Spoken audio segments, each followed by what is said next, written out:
Hey everyone, welcome back to the English Discovery Podcast, the podcast where you improve your English just by listening and enjoying real conversations. Today we've got something special.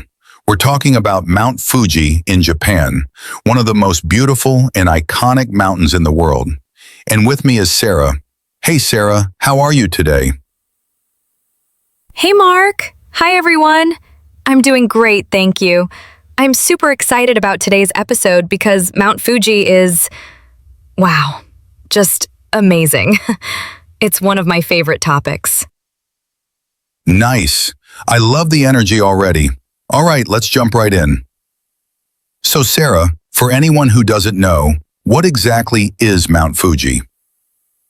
Well, Mount Fuji, or Fujisan, is the highest mountain in Japan, standing at 3,776 meters. That's 12,389 feet. It's about 100 kilometers southwest of Tokyo, so you can even see it from the city on a clear day. Yeah, and it has that perfect iconic cone shape. Every time I see a picture of it, I'm like, wow, that can't be real.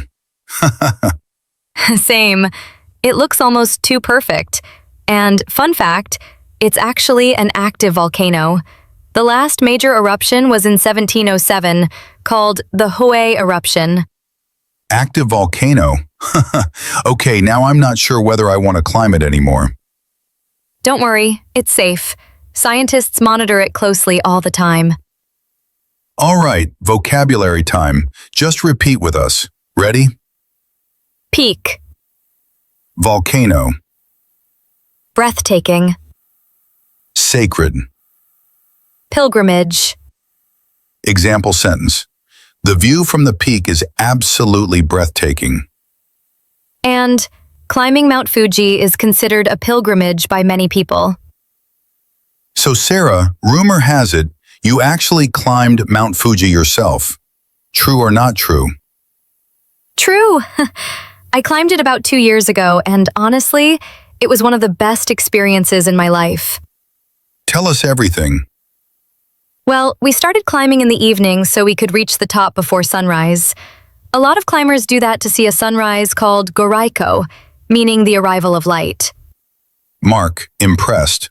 Wow, that sounds dramatic. Direct. Was it hard? Be honest. Yes. The last part was super hard. The air gets thinner and every step feels heavier.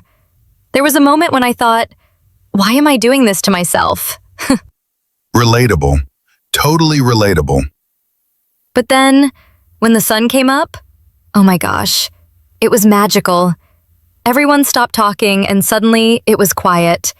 Just light and clouds and some people cried, some hugged. I was speechless.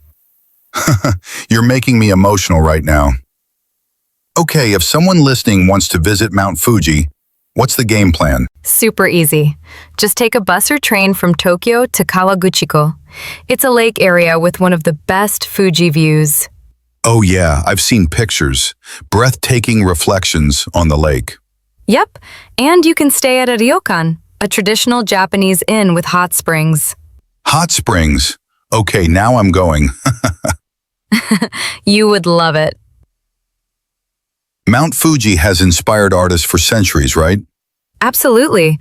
The most famous is Hokusai's 36 Views of Mount Fuji. You know the famous painting, The Great Wave off Kanagawa? The big wave with boats? Yeah. That one. Fuji is tiny in the background, symbolizing eternity and strength.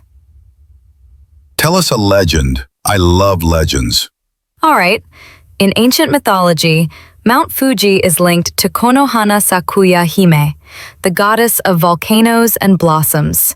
She represents life, beauty, and fragility, like cherry blossoms. That's beautiful, and also kind of poetic. There's also a legend about an elixir of immortality burned at the top of Fuji, symbolizing eternity. Wow, so the mountain is spiritual, cultural, historical, all in one. Okay, funny question. Did anything embarrassing or funny happen during your climb? Oh my gosh, yes. At one rest stop, I sat down to eat, and the wind was so strong that it blew my sandwich right out of my hand. It just flew away like a bird. No way! Did people see? Oh, yes, everyone saw. A group of hikers behind me started clapping like it was a performance. That is hilarious. So what did you do? Nothing. I just bowed like a performer and pretended it was part of a show. Okay, food time, my favorite topic. What should people try near Mount Fuji?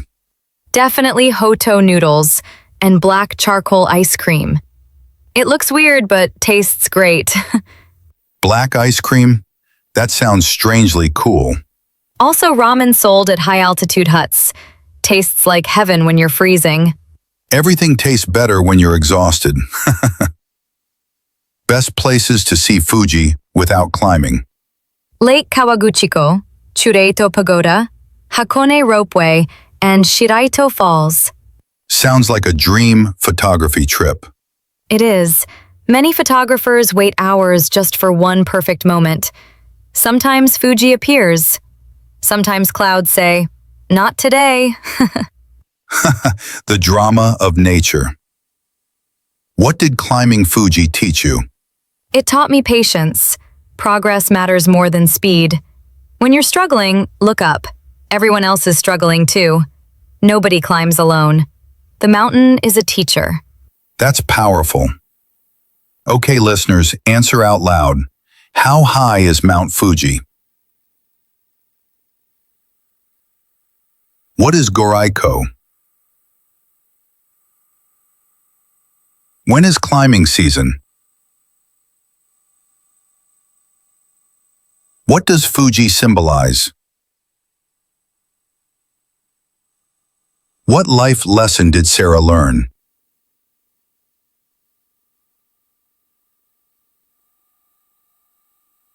Nice job. Speaking out loud helps your brain remember better. Wow, what a journey. History, culture, legends, travel tips, food, reflections. We covered everything. Yes, and I hope one day you get to visit Mount Fuji yourselves. And remember, learning English is like climbing a mountain. Take it step by step. Don't give up. Thank you for listening to English Discovery Podcast. Bye, everyone. Bye.